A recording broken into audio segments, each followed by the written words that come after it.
Once you get a handle on that, the later chapters will begin to lay out specific leadership techniques and tools and tricks of the trade.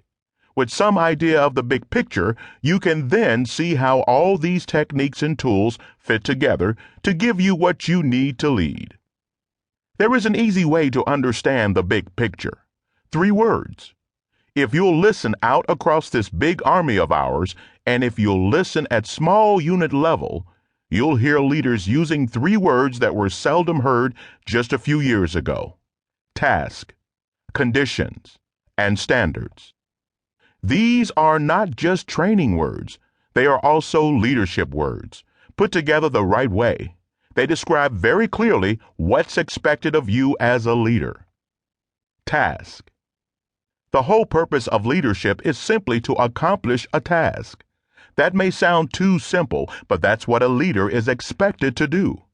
He gets a task in the form of a mission or order, and then he gets that task done through the efforts of his followers.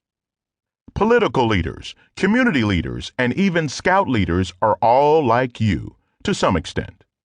All of you try to put people and things and time and effort together to accomplish a task. The big difference is that you are an army leader. What that means is that, in the final analysis, you must be ready someday, somewhere, to lead soldiers to accomplish an ultimate task that no one else wants to do, under conditions that no one else wants to tolerate. Small unit leaders of the combat arms will usually lead this ultimate task, but any of us might someday get the call, no matter what our rank or branch or MOS. This ultimate task is what makes you as an army leader so different from all those other leaders. It's also the essence of being a soldier. It underlies the meaning of service as well, and it is the underpinning of the whole idea of military duty. All these things mean being ready to give up freedom, and even life, for the sake of our nation and its people, in what has been called the noblest act of mankind. At bedrock level, that's what Army leadership is all about, and that's why Army leadership is so important, an awesome responsibility. To accomplish a task, that's your purpose. You have done or will do this 1,000 times in response to orders direct or implied or trained into you. Orders that come down to you through the one thing that links all our leaders together, the chain of command. The chain of command controls, coordinates, and supports. It also challenges. Think about that time when leadership and soldier and service and duty will all come together, when the chain of command will give you that ultimate task to accomplish, when it will say to you, attack. The artillery shifts, and small arms crack, and men tremble, and the platoon tenses for the final assault up the hill. You give the signal, and they go. Why is it that John T. McFerrin, soldier, U.S. Army, obeys your order?